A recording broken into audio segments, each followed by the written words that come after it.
সেই মহান রব্বুল আলামিনের প্রতি জানাই লাখো কোটি দরুদ ক্যাম সালাম। এবং তারপরে পরে যাকে না সৃষ্টি করিলে আমি আপনি বলে কেন আমার আল্লাহ পাক এই কুল কায়নাত তামাম জাহান এবং কি একটা মরুদ ধুলি কোনো সৃষ্টি করিত না। তো সেই বিশ্বনবীর উপরে জানাই লাখো কোটি দরুদ ক্যাম সালাম।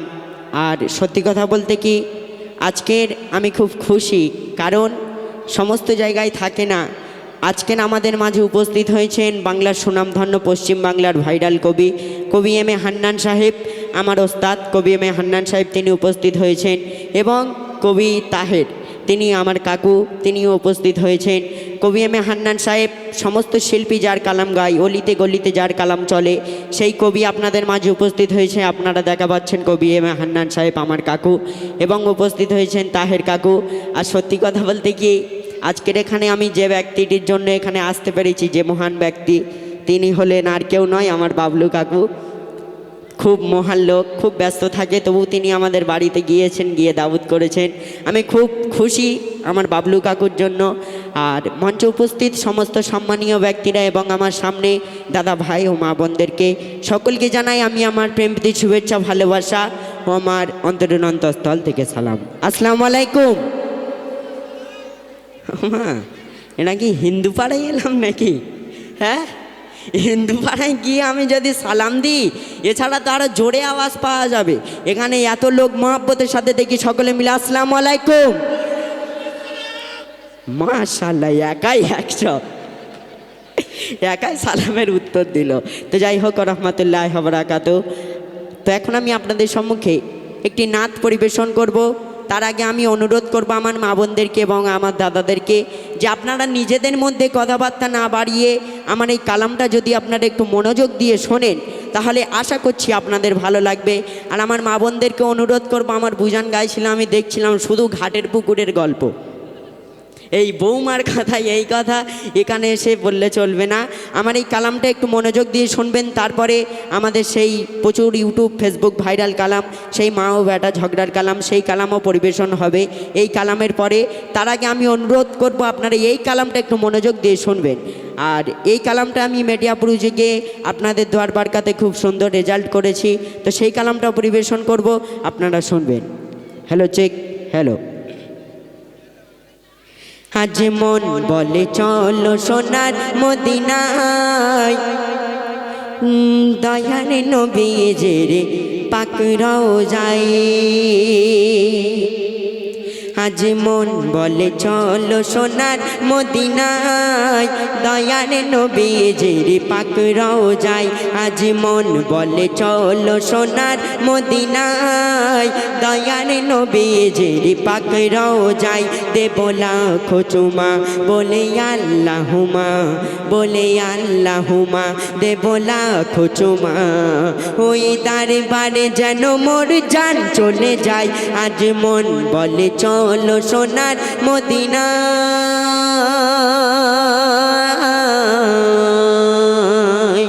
সর্বপ্রথম ছন্দে কবি কি লিখছে শুনবেন। কি সোনার ওই দেশ যার নাই কোনো শেষ, আল্লাহর রহমতে সুন্দর পরিবেশ। ঝরে নূর অঝরে ওই মাটির উপরে, রহমতে বারকাতে রয়েছে ভরে। আর সবই কিছু মোর নবীর তরে, সবই কিছু মোর নবীর তরে।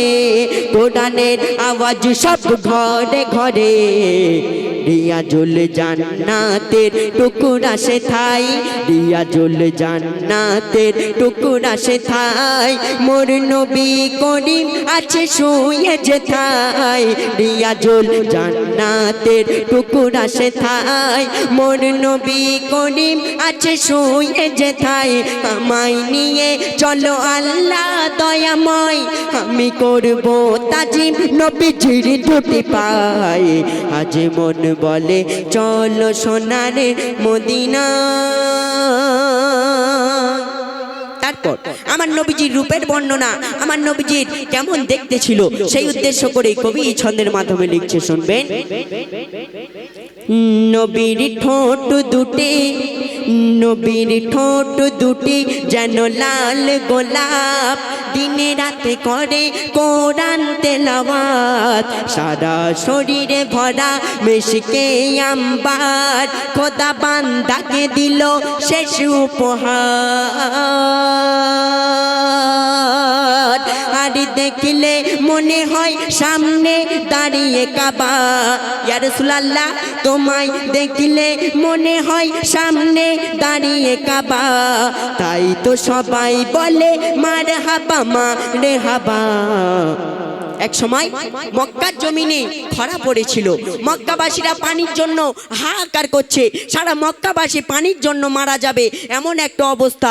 এমন সময় আমার নবীজির চাচা তিনি সেই দিন কাবায় হাত রেখে তিনি দোয়া চাইছিল, কিন্তু আমার আল্লাহ পাক সেই দিন আমার নবীজির চাচা দোয়া আমার আল্লাহ পাক কবুল করলো না।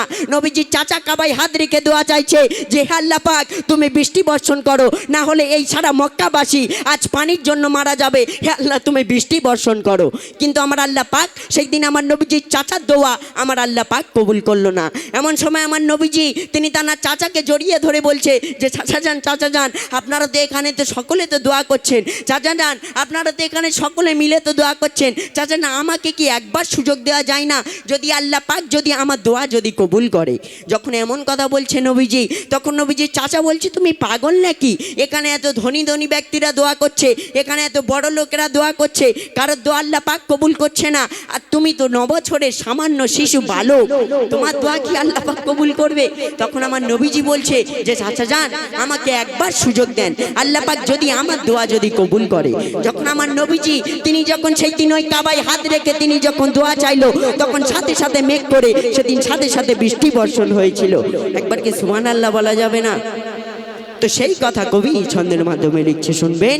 ওই মক্কাবাসী পানির তরে করে হাই হাই, মক্কাবাসী পানির তরে করে হাই হাই, আর কাবায় হাতে রেখে মোর নবী দোয়া চাই, মক্কাবাসী পানির তরে করে হাই হাই, আর কাবায় হাতে রেখে মোর নবী দোয়া চাই।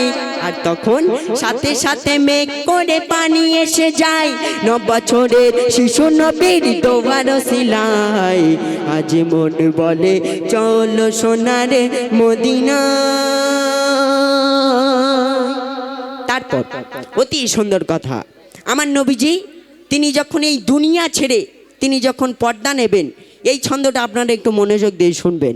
আমার নবীজি তিনি যখন এই দুনিয়া ছেড়ে তিনি যখন পর্দা নেবেন, এমন সময় আজরাইল আলাইহিস সালাম তিনি এসে সালাম দিয়ে বলছে যে আমি আজ পর্যন্ত যতজনার আমি জান কবজ করেছি কারণ আমি অনুমতি চাইনি এবং আমার অনুমতি লাগবেও না, কিন্তু এটা আল্লাহর হুকুম, আমি যেন আপনার অনুমতি নিয়ে আপনার জান কবজের কাজ আমি শুরু করি। আপনি যদি আমার অনুমতি দেন তাহলে আমি আপনার জান কবজ করব, আর আপনি যদি আমার অনুমতি না দেন তাহলে আমি চলে যাব। তবে একটা কথা শুনুন, আল্লাহ দিদারের তরে পেরেশান হয়ে আছে। যখন এমন কথা বললেন তখন আমার নবীজি আজরাইলকে বলছে যে আজরাইল ভাই, যেহেতু এটা আল্লাহর হুকুম তুমি আমার জান কবজের কাজ তুমি শুরু করো, তবে আজরাইল ভাই আমার একটা শর্ত আছে। কি শর্ত? যে দুনিয়ার বুকে আমার যত উম্মাত আছে তাদের জান কবজের যত কষ্ট, সমস্ত কষ্ট তুমি আমাকে দাও আজরাইল ভাই, কারণ দুনিয়ার বুকে আমার সব ভোলা ভালা উম্মাত তারা যে জান কবজ এত কষ্ট তারা সহ্য করতে পারবে না। তখন সেখানে কি ঘটনা ঘটেছিল, নবীজির জান কবজ কেমন ভাবে করেছিল, একটু মনোযোগ দিয়ে শুনবেন। আজরাইল সালাম দেয়, আজরাইল সালাম দেয়, নবী শুয়ে সজ্জায়, জান কবজের জন্য অনুমতি চাই। আজরাইল সালাম দেয়, নবী শুয়ে সজ্জায়, জান কবজের জন্য অনুমতি চাই। মালিকুল মউত বলে বাদশাহ দো জাহান, আল্লাহ দিদারের তরে আছে পেরেশান। মালিকুল মউত বলে বাদশাহ দো জাহান, আল্লাহ দিদারের তরে আছে পেরেশান। আর তখন নবী বলে সব যন্ত্রণা দাও গো আমায়। তখন নবী বলে সব যন্ত্রণা দাও গো আমায়, আমার উম্মত যেন গো কষ্ট না পায়। তখন নবীজি তিনি সর্বশেষ কথা বলেছিলেন, কি কথা? আসসালাত আসসালাত ওয়া মালাকাতা ঈমানুকুম। হে আমার উম্মতেরা, তোমরা দুনিয়ার বুকে তোমরা যতদিন তোমরা বেঁচে থাকবে তোমরা সকলে নামাজ আদায় করবে, কারণ এই নামাজ হলো জান্নাতের চাবি। আসসালাত আসসালাত ওয়া মালাকাতা ঈমানুকুম। নবীজির মুখের বাণী সর্বশেষ কথা।